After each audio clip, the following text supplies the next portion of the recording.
Saturday.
Now ravaging Brazil.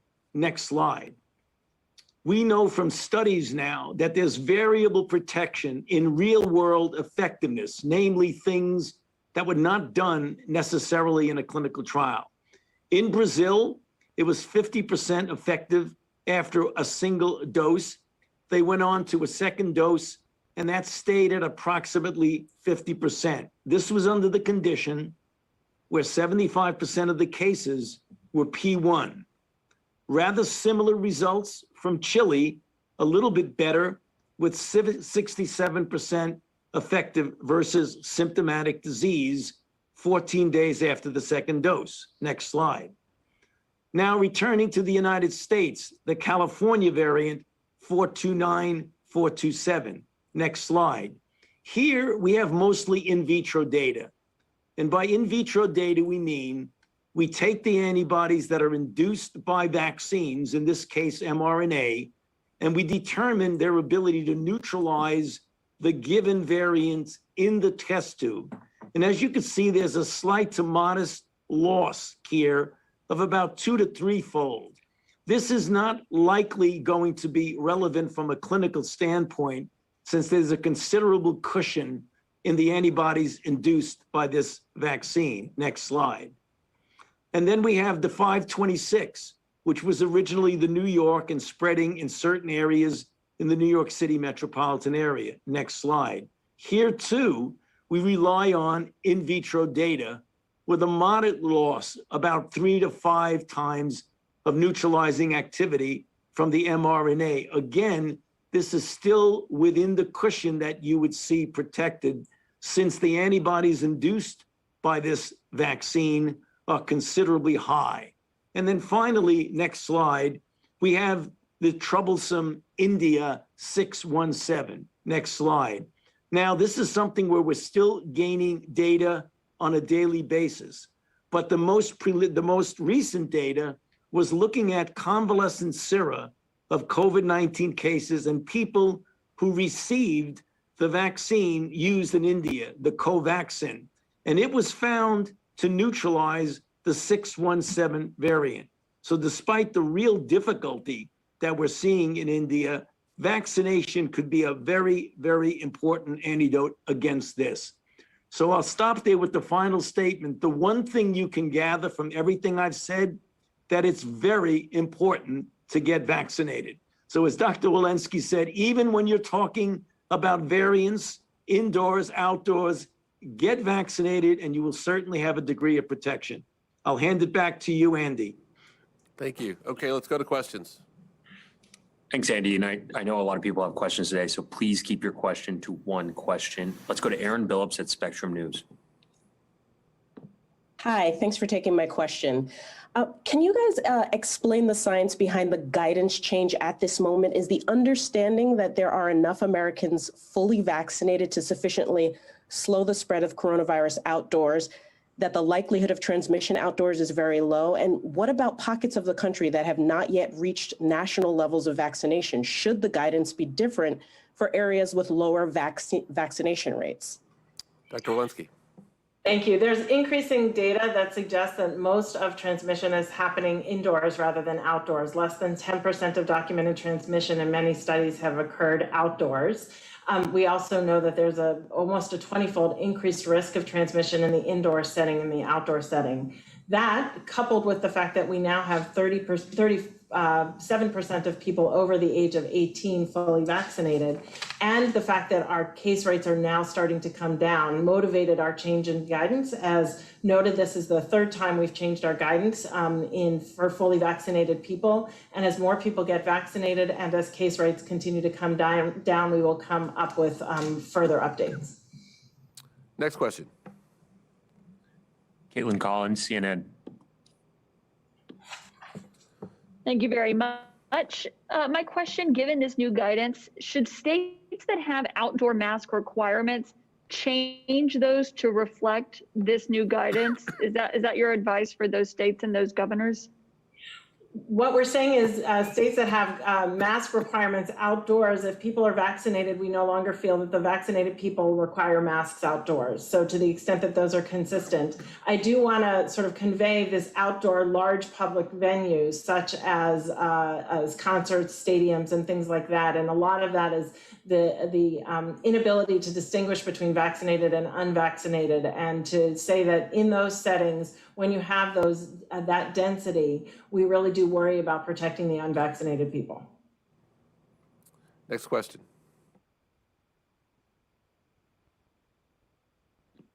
Ariel Hart at the Atlanta Journal-Constitution.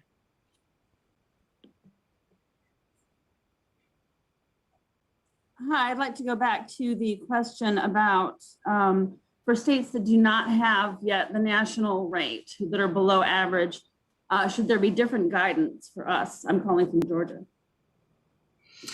I think the general guidance is to ensure that people start getting vaccinated. And we do know that if you are vaccinated, it is safe to be outdoors without a mask. And the general guidance is the more and more people who get vaccinated, the more you'll have more people who are safer without masks. So get vaccinated. And if you are, then it's safe to be outside without a mask. Next question. Kristen Welker, NBC. Hi, everyone. Thank you so much. Firstly, can you address if the risk of being outdoors is so low, why doesn't this guidance apply to everyone? And secondly, while rates of vaccine hesitancy are dropping, you still have about 4 in 10 Americans who say maybe or no, they're not going to get the vaccine. How do you deal with that hesitancy? Are there any new strategies that you're looking toward? Dr. Walensky. You know, we still believe as people are in small gatherings, medium-sized gatherings, when they are unvaccinated, you're at risk. You have people who are at risk of severe disease. So we do believe in those settings, masks should still occur. Certainly, any activity is less risky when you have more ventilation, more space between people, more people wearing masks if they're unvaccinated. But again, I'd go back to the primary principles of being outdoors in general and wearing masks outdoors until you have a vaccine. The second question was confidence? On vaccine hesitancy, that vaccine hesitancy numbers are dropping, but it's still significant. I just had a conversation with someone yesterday who said they weren't going to get the vaccine. I said, why? This person said, because I need more information. How do you get to those people who are still skeptical? Yeah, we're spending an extraordinary amount of effort through our community cores in doing this outreach. We knew that we were going to first vaccinate everybody who was rolling up their sleeves immediately and wanting it. And then we were going to have to do the work of meeting people where they are, understanding their reasons for not wanting to get vaccinated, and really explaining, is it about the science? Is it that you felt that the science was too fast? We believe and know that the science moved quickly. We've enrolled in 100,000 people in these trials.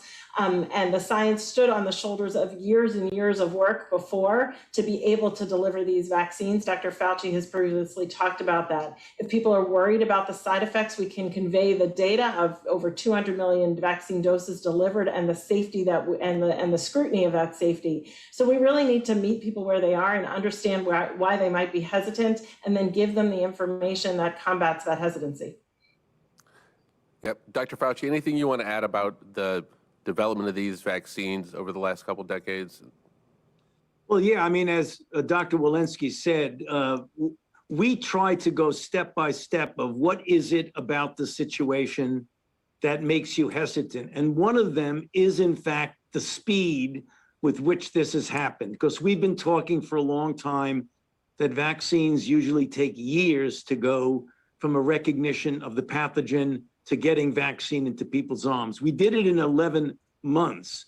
But as we've said often, that is a reflection of decades of scientific advances in two major areas. One, vaccine platform technology, which led for the years of work to perfect the mRNA and the vector, such as the adenovector approach.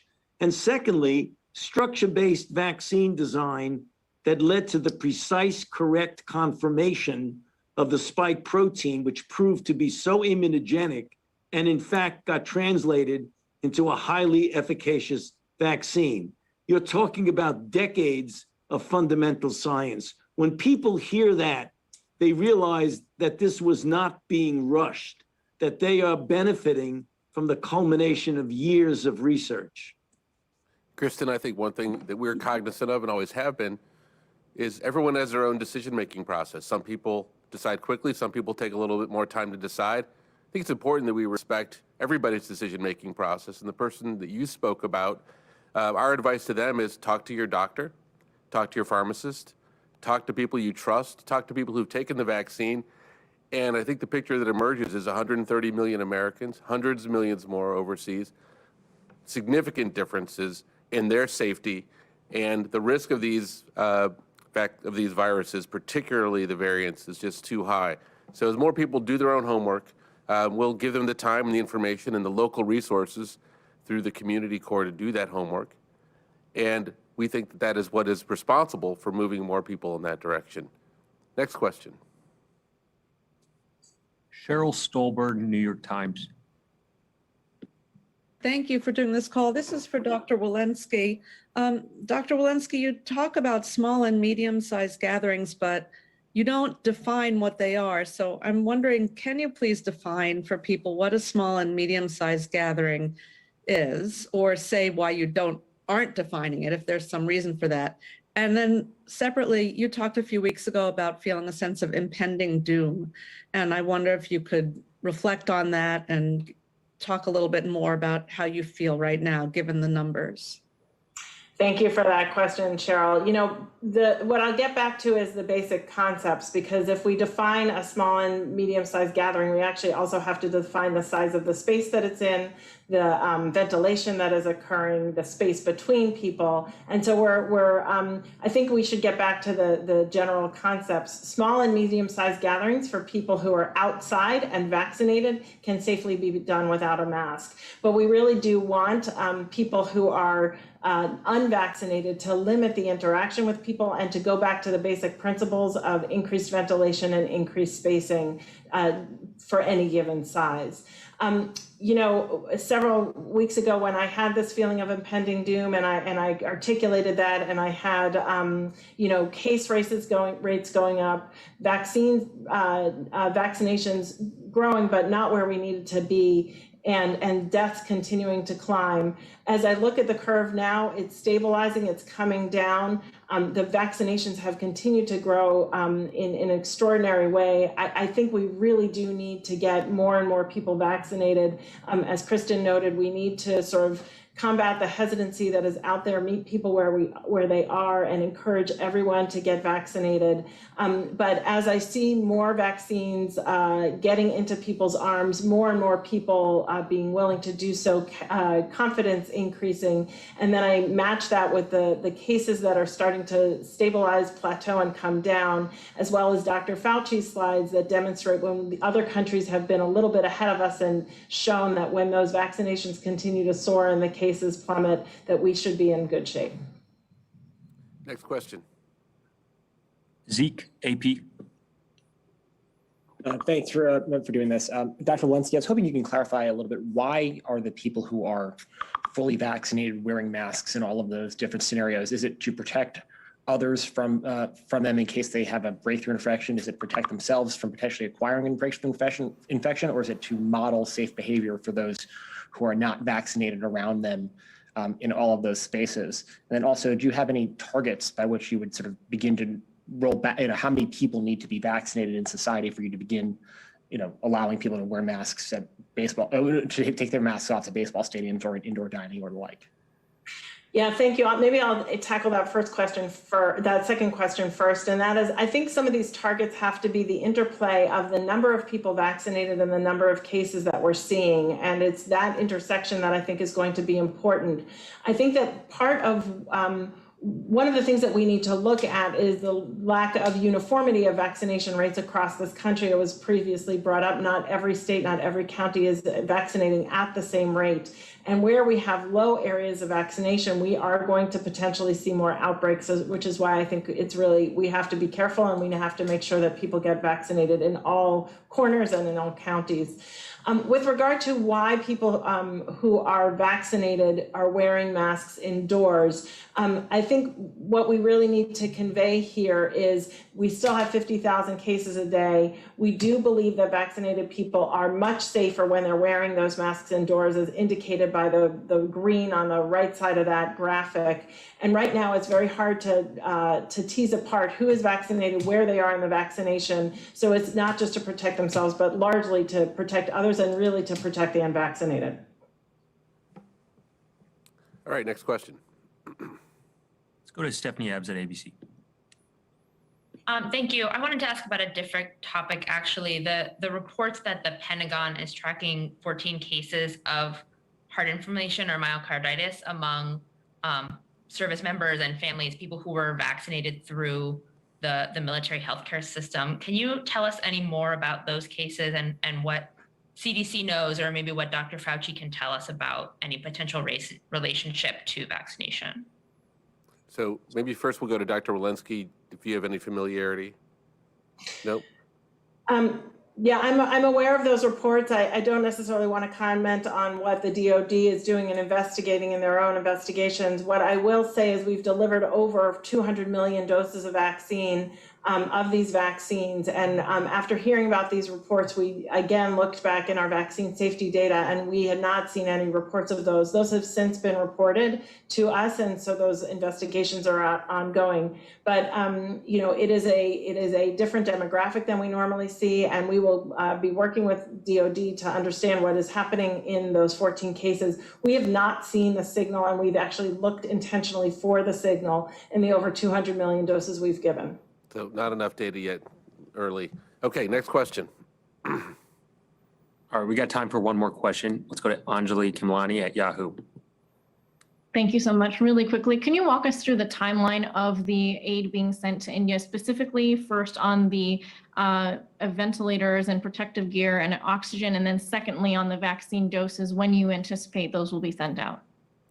Yeah, I mean, we're beginning to move immediately. I can't give you the exact timing on each of those pieces, but we are in constant contact with the Indian government and the Indian health authorities. As I think I mentioned earlier, we have a CDC team that's headed over to India to help coordinate this response. In terms of vaccines, as I mentioned earlier, we are in a position now where we can foresee that we will not be using the AstraZeneca doses that we expect to come online. I want to be clear that none of those doses are yet made available based upon FDA inspection. So once that's done, as soon as that happens, we will have 10 million doses available. Those will be distributed globally. And then we expect over the next couple of months, another 50 million.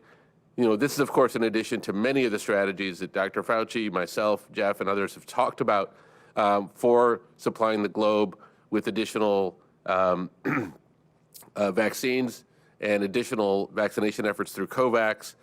And finally, I think you may be aware that we are making sure that we are locating some of the raw materials necessary to create more vaccines in India, which I think is going to be an important help there. So with that, I'm going to bring this to a close. Thank you for all your questions, and we'll be here doing this briefing again on Friday.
les lignes directrices pour les gens qui ont reçu une dose par rapport à 2 doses.